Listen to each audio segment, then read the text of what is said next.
কোনো মহিলা শ্লীলতাহানির শিকার হলে বা ধর্ষণের শিকার হলে পুলিশ অপারগ হয়ে দাঁড়িয়ে থাকবেন। তখন জুম্মাবার হলো 7 খুন মাফ। এ রাজ্যের মুখ্যমন্ত্রী একজন মহিলা, ফলে এক্ষেত্রে দাঁড়িয়ে মহিলাদের নিরাপত্তা সংক্রান্ত বিষয় আজকে কোন জায়গায় দাঁড়িয়ে আছে একদম কাঁচের মতো পরিষ্কার। জুম্মাবার এটা পশ্চিম পাকিস্তান।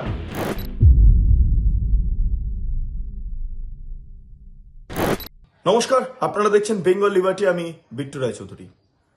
জুম্মাবারে শ্লীলতাহানি করা যায়, এক সাংবাদিকের শ্লীলতাহানি করা যায়। জি 24 ঘন্টা একটি সংবাদ প্রতিষ্ঠান, সেই প্রতিষ্ঠানের সাংবাদিক এক মহিলা, তিনি বেলডাঙ্গাতে কাভারের জন্য যাচ্ছিলেন এবং সেই সময় মব, বিপুল পরিমাণের একটা মব তাকে ঘিরে ধরে যা কাণ্ড ঘটিয়েছেন তার বলার অপেক্ষা রাখে না। সংশ্লিষ্ট সাংবাদিক এর আগেও বাবরি মসজিদ চলাকালীন যখন তিনি সাংবাদিকতা করছেন সেখানে গিয়ে সেখানের মবরা তাকে বলেছিলেন হিজাব পরোনি কেন, হিজাব পরো, মাথা ঢাকো, এইসব কথা বলেছিলেন। সে দীর্ঘদিন ধরে ওই চত্বরে সাংবাদিকতা করে আসছেন, আমি নামটা নিচ্ছি না, তিনি করে আসছেন। তিনি কালকেও সেই কাজটাই করছিলেন, কিন্তু তাকে যেভাবে শ্লীলতাহানি করা হয়েছে, তাকে ধরে তার বিভিন্ন অঙ্গ প্রত্যঙ্গে হাত দিয়ে একদম নোংরামি করা হয়েছে, নোংরামি। আর রাজ্যের একজন মহিলা সাংবাদিক এইভাবে আক্রান্ত হচ্ছেন, আর রাজ্যের মহিলা মুখ্যমন্ত্রী বলছেন ওটা তো জুম্মাবার, মবে ঢুকবেন না বলেছি তো, কোনো ব্যবস্থা নেওয়া হয়নি। ওই মহিলা সাংবাদিক যখন তার চ্যানেলে তিনি গোটা বিষয়টা ফোনও দিচ্ছিলেন, সেই সময় অদ্ভুতভাবে চাক্ষুষ করা গেল যে ওই মহিলা সাংবাদিক বলছেন পুলিশ বলছে এটা আমাদের এখতিয়ারের মধ্যে নয়। অর্থাৎ সামনে এক মহিলা সাংবাদিক, পরের কথা, আগে মহিলা, সে শ্লীলতাহানির শিকার হচ্ছেন এবং পুলিশ নির্বিকার, ঢাল নেই, তরোয়াল নেই, নিধিরাম সর্দার হয়ে পুলিশ দাঁড়িয়ে আছে। ভাবুন, ভাবা প্র্যাকটিস করুন। এই পুলিশ আপনাদের রক্ষা করবে, এই পুলিশ আপনাদের নিরাপত্তা দেবে। ভাবতে পারছেন? এই পুলিশের কাজ হলো রাজ্যের মুখ্যমন্ত্রী মমতা বন্দ্যোপাধ্যায় যেই মুহূর্তে এই ইডির ফাইল টুক করে চুরি করে নিয়ে পালাবে, প্রতীকজনের ফাইল চুরি করে নিয়ে পালাবে, তখন পেছন পেছন এই পুলিশ কর্মীরা ঘুরে বেড়াবেন। কোনো মহিলা শ্লীলতাহানির শিকার হলে বা ধর্ষণের শিকার হলে পুলিশ অপারগ হয়ে দাঁড়িয়ে থাকবেন। এটাই হচ্ছে মূল চরিত্র পুলিশের। না হলে কোনো পুলিশ এই কথা বলে এটা আমাদের এখতিয়ারের মধ্যে নয়। ভাবুন এবং ভাবা প্র্যাকটিস করুন। কি অদ্ভুত লাগে! রাজ্যের মুখ্যমন্ত্রী মমতা বন্দ্যোপাধ্যায় কি বলেছেন, আসুন শুনে নি। আরে ভাই, আমি তো বলছি, আমি তো এটাকে সাপোর্ট করছি না, কিন্তু মবের মধ্যে ঢুকতে বারণ করো। কারণ তুমি তো জানো এটা আমারও হাতে নেই, আমি তো করাইনি ঘটনাটা। জুম্মাবারে এমনিতেও জমায়েত হওয়ার প্রোগ্রাম করে, মন্দিরে যখন লক্ষ লক্ষ মানুষ যায়, ভোরবেলা পার লাগায় যায়, দুর্গাপুজোয় যায়, আমি কি তাদের আটকাতে পারি? এটা তাদের স্বতঃস্ফূর্ত। কিন্তু স্বতঃস্ফূর্ততা থেকে দেখো, ক্ষোভটা স্বাভাবিক, যেহেতু হাজার হাজার লোককে নোটিশ পাঠাচ্ছে, পরিযায়ী শ্রমিকদের উপর অত্যাচার হচ্ছে, যুক্ত হয়ে যাচ্ছে, বিজেপি দাঙ্গাগুলো লাগাচ্ছে। আপনারা শুনলেন মুখ্যমন্ত্রী মমতা বন্দ্যোপাধ্যায়ের বক্তব্য, বুঝতে পারছেন? এবার চেষ্টা করব সংশ্লিষ্ট মহিলা সাংবাদিক কি বললেন একবার শুনে নেব।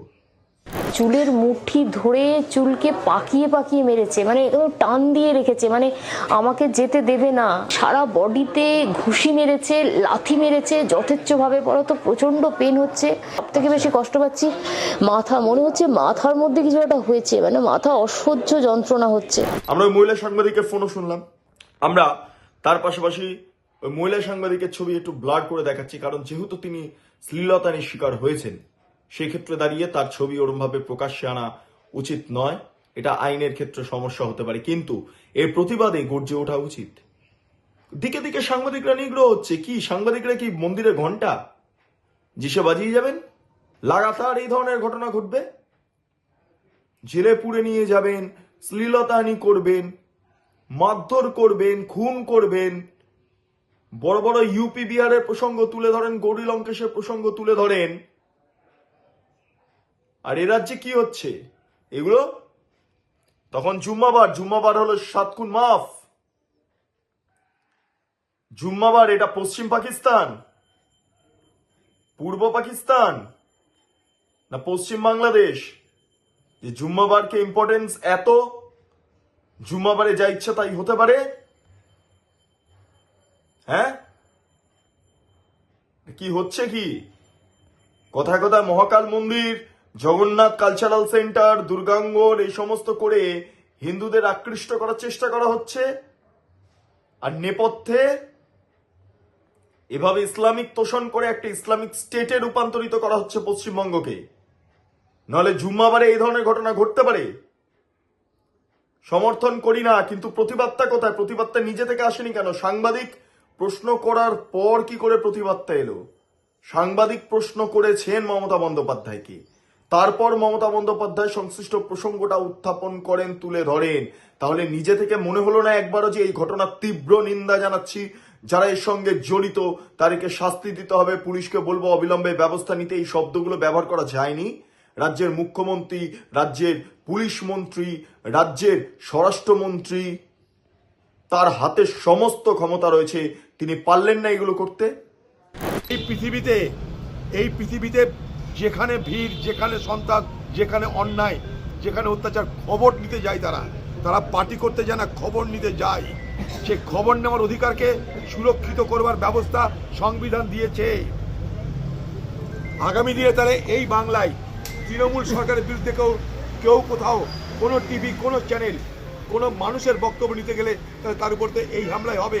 তাই আমি একটা কথা বলবো, আপনাদের একটা প্রফেশন, রোজগার করছেন সংবাদ জগতের কাজ করে, আপনারা চুরি বাটপাড়ি করে রোজগার করছেন না, মাথার ঘাম পায়ে ফেলে সকালে খেয়ে বেরোচ্ছেন, কখন ফিরবেন জানেন না, রোদ বৃষ্টি ঝড় জল আপনারা জানেন না, আপনাদের জীবনে কোনো বিশ্রাম নেই। তাই সমস্ত সংবাদ জগতের সঙ্গে যুক্ত প্রত্যেকে যে পার্টি করুন, যে পার্টিকে ভোট দিন, কোনো দিকে তাকানো দরকার নাই, পেশার স্বার্থে একদম পেশা পেশা পেশা, এটা আপনাদের পেশা, প্রফেশন, পেশার স্বার্থে সব এক হয়ে আপনার প্রতিবাদে ঝাঁপিয়ে পড়ুন। লজ্জা করে না? কোন স্টেটে আমরা বসবাস করছি? এরা যে এক মহিলা সাংবাদিক, তিনি শ্লীলতাহানি হচ্ছেন পুলিশের সামনে, এবং সেক্ষেত্রে কোন রকম পুলিশের ভূমিকা নেই, পুলিশ বলছে এটা ইখতিয়ারের বাইরে। লজ্জা করে না এ রাজ্যের মুখ্যমন্ত্রী মমতা বন্দ্যোপাধ্যায়? অবশ্য হবেই বা কেন? মহিলা মুখ্যমন্ত্রী হয়ে কি লাভটা হয়েছে?